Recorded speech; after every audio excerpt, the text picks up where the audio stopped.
ndili ndi mbuye wanga wandikonda, ndikamapemphera iye amayankha.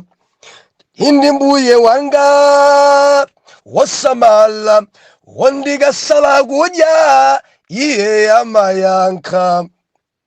Amayankha, Yesu amayankha, wondikamapemphera iye amayankha.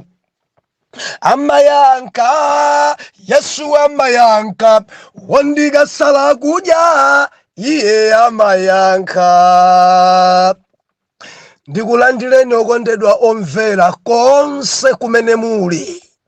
Heneleke ichale mtumiki wanu Danieli Muyuda, believer, lero pa 3 February 2023, Pemphero.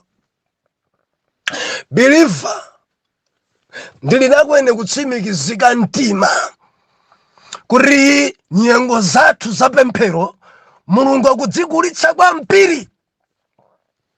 Molingana ndi makomenti amene tulandira, abusa, ine ndinali mmodzi ori 5 minutes nkandivuta kupemphera. Abusa, ndadziwa mmene ndingadusire nayo pemphero.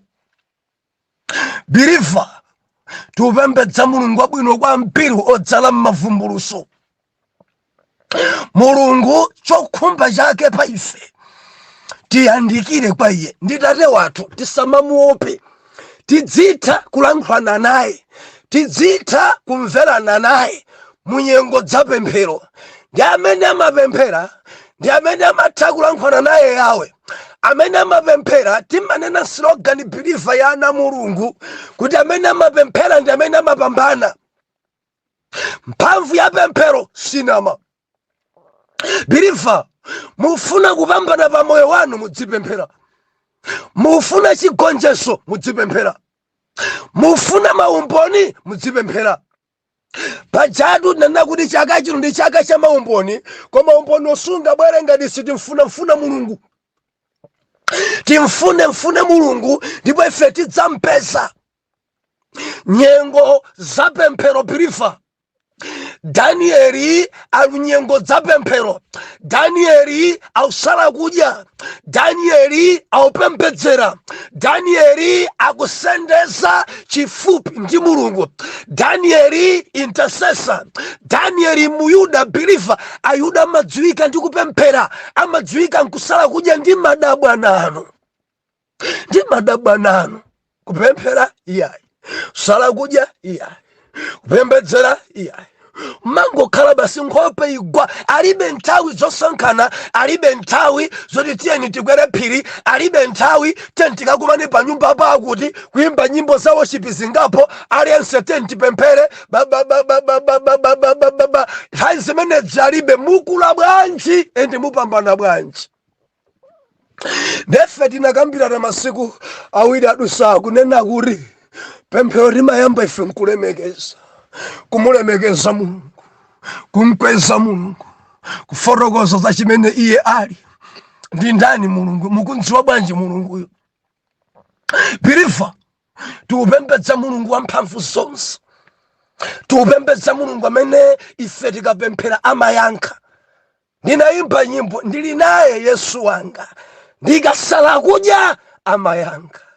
Ndili naye mbuye wanga, ndikamapemphera amamva. Amayankha, Yesu amayankha, wondikasala kudya iye amayankha. Amayankha, Yesu amayankha, yendikamapemphera Yesu amayankha. Chilimbikiso changa, tiyeni tipemphere, tiyeni timulemekeze Mulungu, tiyeni timkweze Mulungu, tiyeni tiyandikire kwa Mulungu. Tisakhale atambwali. Atambwali iyayi. Ena kulephera kupemphera, kungulowa pa bedi, maso monse mumutalemera ndi tulo. Kupemphera kulephera. Kodi mukudziwa ndi mdierekezi amene amapereka ulesi? Satana amakuwofoketsani kuti musapemphere. Kungomva thupi lonse likutopa, ulesi, maso wakulemera, mtima ukuda, kungufika pa bedi paja malo moti muyambe opemphera, maso basi angogona dede. Amvekera Ambuye zikomo ya dzina la Yesu zikomo. Ena mayamba pemphera bwinobwino koma kuti achita amene osadziwa. Kuyamba ndiye twafuna pemphere. Ambuye kenako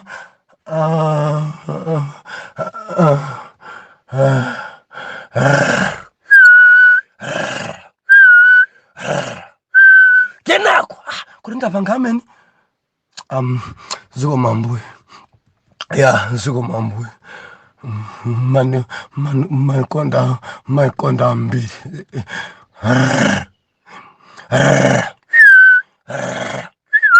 Ngaridzima kuchitikirani idzi. Tamverani. Mukulimbana naye kwambiri ende jabusa kufuna kuti mudzipemphera. Chifukwa akudziwa Satana kuti pemphero nchipolopolo. Akudziwa Satana mukapemphera iye asowamtendere. Akudziwa ndi amakuwofoketsani, kukupasani titulo, kukuonetsani ngati otopa, ende mumtima mwanu manena kuti basi ndipemphera mmawa. Ya mmawa ndipemphera. Mawa ndi tsikunso. Ndipemphera kwambiri mmawa, ndipinda maondo mawa ndi kuti ndikhala 2 hours, 1 hour ya lero ndi mmawa ndikayiphatikiza ikhala 2 hours. Mpaka na 11 koloko kudusa, 12 koloko kudusa, 1 koloko kudusa, 2 koloko kudusa. Ndiye tulo tafika pokoma alamu ayichera bwinobwino. Kuti adzuke pemphere kungumva ulesi thupi lonse. Fonda kuti sindikupuma mpaka nudzuke pamenepo. Kudusa 3 minutes iyo yayambaso alamu. Mpaka na mkono kupita kumango kuchitimisa chifoni kuti kundisokosa. Kuzimisiratu foniyo. Ndi alamu njachipongwe imalira utayizimisa mpaka na upange delete time imene udayichela kuti irani. Idzingolirabe mpaka na 5 minutes kamadusa. Idzingolirabe mpaka na wino chosaparire. Biliva sindinu kumidima kukulimpana nanu kuti nyengo za pemphero zichepe. Ndicho linga chakuti njelekeziyo adzitha kukuyuzani. Maloto anu inu ngosalongosoka inu. Mukamadzuka daire tsupita phwanya itachoka. Enanu ndinu matransporter enanu osenza karundu. Enanu mukumalima minda ya anthu usiku. Enanu kugwirisani ntchito kwambiri. Enanu mumagwira ntchito zopsa kwambiri. Akumakutengani usiku simukudziwa. Kudzuka chinsana chikupweteka, khosi kupweteka, maondo mukuchoka mphamvu mulibe simumadabwa. Ulesi wa mtundu wanji wa pemphero. Nthawi zonse simumapemphera. Pogona mwatopa daire umakhala otopa. Daire wotopa. Olopodzuka penipeni pa daire ndiye kuti achedwa. Tsiku lilonse achedwa akangotsuka ndachedwa ndipempherabe kanthawi kena. Sapempheraso mpaka na dzuwa ilowa. Ndimati ndisakhala sinokha ndi kumidima. Amakugonesani kwambiri nkumadzuka nthawi yoti mukasambe mpira kuganyo. Musamaone ngati kuti ndi Ambuye ndi kumidima kudziwa. Mukamba pemphera kumidima kumasokonekera. Ndimati ndinene biliva nthawi ina iliyonse mukasonkhana mukangoti mwayamba worship. Tamvera mumasokonesa mapulani akumidima. Kaya muli nokha nyumba mwanu makamaka mukamadzuka mkati mwa usiku nyumba mwanu. Amakhala kuti jabu jadzala. Ndiye inuyo mumadzizula pompo. Biliva ndimafuna ndikuchenjezani kuti munyengo zimene ife tikugona pamene jabu yamatumikira kwambiri. Amapangana kuti mukudziwa kumidima sakugona. Masatanizimu asakugona, mfiti zimagona. Nthawi zonse zimafuna kuononga tsogolo la ana Mulungu. Ndiye ndimati ndinene biliva samagona uzipemphera. Zimene akudzala pabanja lako zidzizula. Zimene akudzala pa ana ako zidzizula. Ananu simukudabwa nawo zimene akuchita kale sankapanga. Zina zizadzalidwa chifukwa chakugona pemphero ikuchepa. zina zisimu kudabwa nazo zimene mwana wanu wankasi akupanga. Adali ntsika nokhulupirika, ntsika na wachitsanzo. Tampenyani mwana wanu wankasi amvasa chisoni. Ndimati ndilisekwerere omvera, njerekeza yakudzala, njerekeza kuyika zoyipa pa ana anu. Idzi zikuchitika chifukwa chakugona kwa makolo. Ndimati musagone, dzukani. Ndi nthawi yopemphera, ndi nthawi yopemphera. Haleluya. Nthawi ino ndi nthawi yopemphera. Ndi nthawi yopemphera. Koma mpingo wanga mpira agona ali mkonono.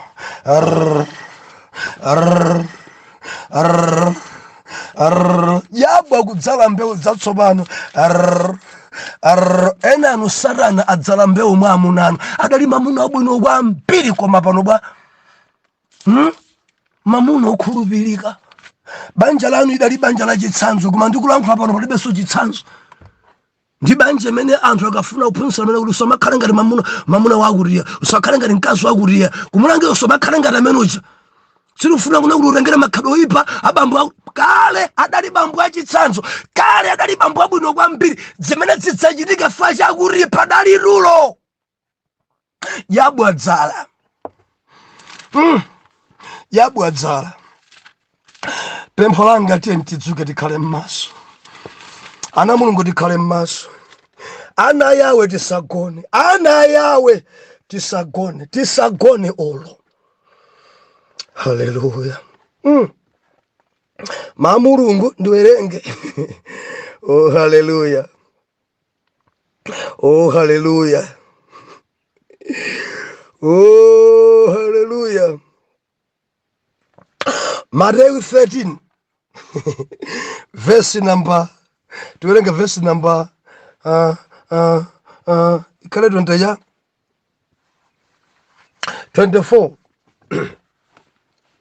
Bible ikunena kuti fanizo lina iye anawafotokozera iwo nanena, ufumu wakumwamba ufanana ndi munthu amene anafesa mbewu zabwino m'munda mwake. Koma amene anthu ali kugona, mdani wawo anadza nafesa nasongole pakati pa tirigu nachokapo. Koma pamene anamera, anakula, nabala chipatso, pomwepo anaonekeranso nasongole mayo. Ndipo anyamata amwini nyumbayo anadza nati kwa iye, mbuye, kodi sitinafesa mbewu zabwino munda wanu, nanga wachokera kuti nasongoleyi? Ndipo iye ananena nawo, munthu mdani wanga wachita ichi. Anyamata anati kwa iye, kodi mufuna tsopano kuti timuke tikamsonkhanitse uyo pamodzi? Oh haleluya. Apa ndinafuna ndingotsindika unena kuti tulo lililonse limene tikuchichita pa pemphero, yembekezerani kuti china chake chidzalidwa. Mukamati ndaropa ayi ndipemphera mkuchono, ndaropa ayi ndidzapemphera Saturday, ndaropa ayi ndidzasala kudya date yakuti. Tamverani, timeneto ndi tulo kuzimu. Ndi tulo limeneto patalike pafupike mbewu yatsopano mwiyona mwa amuna anu kapena mwa akazanu. Ogona onse mbewu zatsopano zimadzalidwa. Mona songole amuna anu adalibe zibwenzi, mudzamba kwaona ambagona na ndi ena, ndiye kuti chifukwa chakutulo dzamba chitika. Ababa musagone, pempherani. Apempherereni akazanu, apempherereni amuna anu, apempherereni ana anu, apempherereni akumtundu kwanu, apempherereni. Musagone ndi cholinga chakuti Satana asadzale mbewu yachilendo. Mwana umene uli mwa akazanu analibe, dzina dzakudzala ndi ndani? Ndinasongole. Adali akazaule mukwambiri akazanu. Adali mayi wakhalidwe, mayi wokondwa vala dzadzitali. Lero bwa chafuzidwi panja uvala sochong'amba. Mandendolo akazanga matengera ndani akuti masiku ano zazitali zimaonesa chimidzimidzi. Ndimati lisekwerere mbewu akudzala amenyabu. pempho langa omvera tipemphere tilemekeze timkweze mulungu ndikunena ine nthawi ya intercession, nthawi yopemphera nyumba mwanu, nthawi yosala kudya mumasokoneza maplani a Satana. Zimene kudzala inu mukamadzuka nkumapemphera chama 12 koloko kapena kuma maoni koloko mmakhala mukuzidzula, zimakhala sizidalimbe mumazizula, kuzula zimene ayika mwa ana anu, kuzula zimene ayika mwa akazi anu, kuzula zimene ayika kuntchito kwanu, kuzula zimene Satana adzala mdziko lanu. Mukangopemphera mumasokoneza makamaka inu amene mumapemphera daily, inunso amene mumakhala ndi intercession kampa gurupu, kamumakumana kunyumba kwa ena, kamumakumana lachiwiri, kamumakumana lachitatu, kamumakumana pa wiki katatu, komanso nyumba mwanu sumapuma kupemphera. Tamverani, kumidima kuja kumakhala meeting daily. Ndiye mukangoyamba worship birina mafuna mudziwe ichi, mukangomuyamba kumkweza Mulungu, haleluya, tikafika kwa inu tafika kumathelo, haleluya, tikafika kwa inu tafika kumathelo. Mukangoyamba mumasokoneza anthu achasamamvana. Believe mundimvaka. Ndiye mukadzangu amba kupemphera baba Mulungu olungama ndinu, opambana Jehova ndinu, wamphamvu zonse Jehova ndinu, tikupemphera kuti ufumu wanu utsike. Tsikani Jehova, paine mutsike, paine mulamulire. Zimene nkafuna kuti adzale zija zimazulidwa, endi maprogramu awo pa meeting yawo ijasamvana. Uyo akapereka mfundo atachoka, mfundo mene josamveka ulibe nzeru eti. Wina pereka ina ata kuoneka urobota nzeru ndiyo mutu wakombo wakulu amayamba okha kulumana, amayamba okha mpaka na meeting imata choka tikumane soma zateka ifasha. Maintercessor ali pa mawondo pa Mulungu, maintercessor aupembedzera, maintercessor mapemphero ena mafika paluchangani chipolopolo pa kuombera ndi moto dzimipando kugwa mpaka na gagadali mpaka na diabu kusowa ntendere, moto kuwotsa mafu utsulitolo mpaka na ntendere kusowa. Nkumati no, lero achiluka kwa mpiri maintercessor kupemphera tenti kambirane mawa zathu sizimveka, maplani atongu prasulidwa, sindikuona ine tsogolo tenti dzakambene tsukulida akakumana tsukumeneja maintercessor sokumana zosarira zake ma meeting yawo amandu adula. Lero ndiye kwa nyanya kwa mpiri, lero ndiye ana Mulungu apemphera kwa mpiri, lero ndiye kukotsa kwa mpiri, lero ndiye siti kumvana, lero ndiye siti kuyenda network zasokonekera, timazisokoneza network za diabu nyengo za pemphero. Mudzipemphera mwana Mulungu, mudzipemphera. Haleluya. Osamakhala rambwali pa pemphero. Apempherereni abusanu, apempherereni abishopu wanu, apempherereni akulu ampingo, apempherereni adzitumiki, apempherereni maintercessor. Mudzipemphererana wina ndi nzake. Ndedzo limanena kuti sitimadzinyoza mpemphero. Ende tikamapemphera tikati tikugwada, osamafika ndi gawo lopempha. Ayi, ena kangofika pamaso Mulungu dzimafunso pwirikite. Nyimbo kungotha nyimbo, oyela aliyense apemphere kunguyambira Ambuye chifukwa chani ine ndikudwala, matenda amene wadzathaliti, kupemphera kwanga kuli kuti ndidzakhala bodwala chonchi mpaka naliti Ambuye, mpaka iyayi izizi Yesu sanatiphunzitse. Sitinaphunzitsidwe choncho, ende sitimankwidzinga mafunso Mulungu. Muli kuti Bible kuti bwa Mulungu tikumpembedza amapezeka pena paliponse. Mukati muli kuti Ambuye alipompo, amakhala alipompo. Chifukwa chani mukulola nyengo zanga zivure? Chifukwa chani mukulola ndichosedwe ntchito? Chifukwa chani Ambuye mukulola zimenezi? Chifukwa chani? Wina mpaka na kukuwa mchizungu. Why me Lord? Ai Yesu sadanene choncho. Mundimvaka, timulemekeze, tintamande, kena kuti sibwera nkumapempha zosowazo. Tiyambe fe ndi kumkweza. Tukumvana na Mungu. Mulungu amasangalala kwambiri kama mkweza. Chitsanzo. Mukupita patiru mupena pake. Kandi pa golosale. Mukufuna mukapemphe thandizo. Kapena mukapemphe ngongole. Muli ndi njala kapena sopo mulibe. Kuti ngongole yakupaseni chinthu choyamba muyambe kaye kumulemekeza, muyambe kaye kunthokoza kapena kuti kumkweza. Modza chimene mungayambe. Mukangofika patiru mupo, yamikirani tiru muyake. Brasa, pano mukusamalapo.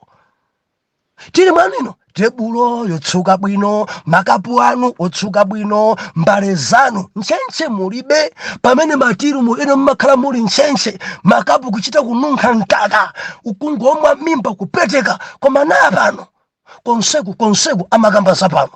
Shopu yanu ino konseku pabambo wakuti, pabambo mwali, pabambo mkandawiri kuti kukonseku amanena zapano. Papiri tiru muyapiri. Moti AI ine ndagoma nanu mene mumasamalira zinthu. Ukhondo wanu wagomesa. Zimene mukuchita zapamwamba kwa mpiri inu. Ndagoma nanu kubasa. Iya jakumvesera. Anthu anachonja pano tiwana kuti mkaka mumamikisa bwino. Shuga yanu ya bwino. Mabanzi anu simumagulisa dzowola pano. Palibe sotiri mungati ino njapa dera.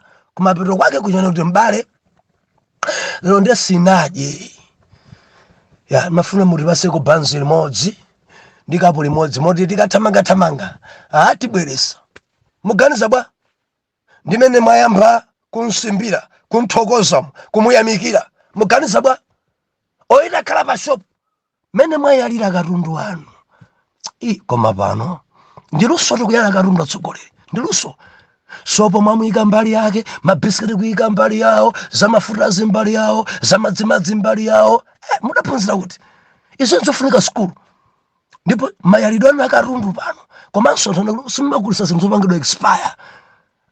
Shopu inoyo kunazona mumasamala madala.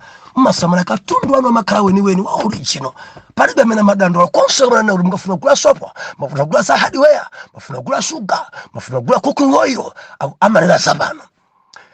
Ndipo ine panopa arati mafuta ata ka ni mchere wata. Kwina sinimagula koma panopa nimagula pano.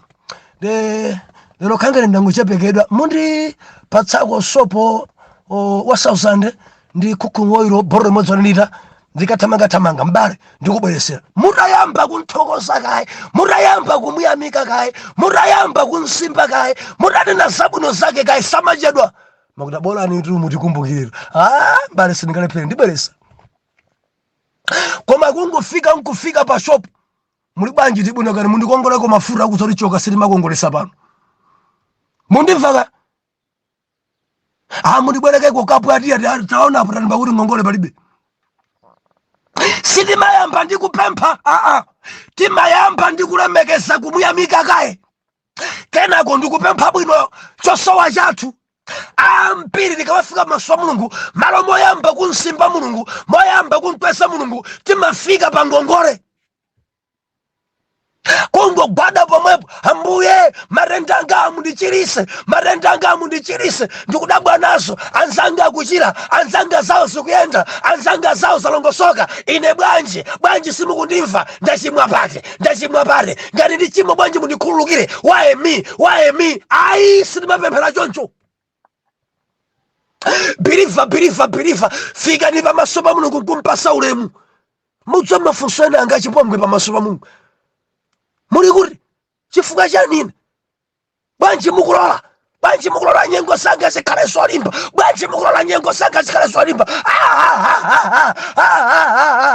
Ndijisiya idzine.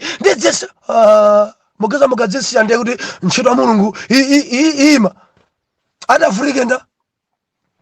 chifukwa chani mimba mpampacha mpaka napano mupwerekabe asima sakuchoka kodi mudasiya Ambuye kuchirisa mudasiya Ambuye kweza anthu pantchito kodi mudasiya bwanji nesimukundimva borani Mulungu wa Moses pompopompa nkayankha borani Mulungu wa Joshua pompopompa nkayankha Petro ajabora mkamvera lero muli kuti Ambuye lero muli kuti silimapemphera choncho timulemekeze Mulungu mafunso mukufunsa Mulungu akufunseni modzi simungayankhe Yesu kupereka funso modzi pa iniyo simungayankhe believers anisuse adayesa kuwafunsa funso mmodzi yokha ophunzira kulephera kuyankha zidatengera Ambuye Yesu mwa Mzimu Woyera kululira Petro adafunsa funso kodi anthu amanena kuti ndine ndani anthu onse jamanja adakweza sa ena mari ndinu mneneri ena mari ndinu Eliya ena manena kuti ndinu mneneri wamkulu kwambiri ena ndedabwera kwa iwo chabwino ena manena choncho iniyo mumati ineyo ndine nda funso ya Yesu inuyo mumanena kuti ineyo ndine ndani wina aliyense pansi wela no yangu muyang'ana Petro no yangu achina Yohana jazi opanda ndi kuyankha ndi funso nimodzi olokuyesa kulibe ati kumwamba kudangotsika mwa Petro mkuimira kunena kuti inu ndinu Khristu mpulumutsi wolonjezedwa uja mwana wa Mulungu wamoyo Yesu adati asindiwe thupi ndi mwazi suka adatha kuyankha funso limene koma Atate wanga wakumwamba achita kukuvumbulutsira zomveka mwanangu tisamamkwedzinga ni mafunso Mulungu mupemphero iyayi tikangogwada tisamavulike ni mafunso timulemekeze tipemphele tisendezese kwa iye ambiri akumagona ambiri sakupemphera ambiri ndarambwali ambiri matebwe ambiri sapemphera olo chenjezo langa mbewu zidzalidwa mudzidabwa mbewu zina zidzalidwa nchali chifukwa chosapembedzera mudzingodabwa mbewu zachilendo zikuchitika nchalichi zina mbewu zichitika mwa akazanu nasongole mumona mwa akazanu mumona nasongole mwa amuna anu kapena mwa ana anu ende zimenezo zichitika kwa anthu amene akugona tulo kwa mpiro osapemphera ngati simmasala kudya muli mtulo mukugonabe ngati simmapemphera pogona podzuka komanso nkati mwa usiku tamverani muli mtulo mukuliza mkonono nimati mchenjeze nasongole akamera amavuta kuzula nasongole akamera amavuta kuchosa kanzimu kachilendo kakalowa mwa amuna anu kuti mukazule mudzavutana nako amati kudziko kuno kuti aliba kuchiza chani haleluya kupewa kumaposa kuchiza amanena choncho ziyambirireni pempherani Ambuye ndikukana makhedwe achilendo mwa munanga mwa akazanga makhedwe achilendo mwa ananga mamawa masana madzulo usiku mkati mwa usiku ndikukana ndikutsimikizireni bai and bai mudzamba kuona kusintha chimwemwe chanu cha banja ananu khalidwe utumikani upita chitsogolo zimatheka mpemphero tisiyane pamene palero mpaka na wiki ya mawa lolemba tupitiriza chapter number 9 ndete zambe kuchifukula kuti anadusa motere zidakhala motere zidatha motere Atate mdzina la Yesu lolani mwana wanu yasagona samalize mkononoyo adzipemphera adzisala kudya kuti ndani asadzale mbewu yatsopano mkati mwake lolani asamamkwidzinga mafunso Mulungu adzifika pamaso pa Yawe nyengo zolemekeza ndi kutamanda chichitike kwa mwana wanu chimene akukhumba mdzina la Yesu oyera mtima tayankhani kuti amen and amen.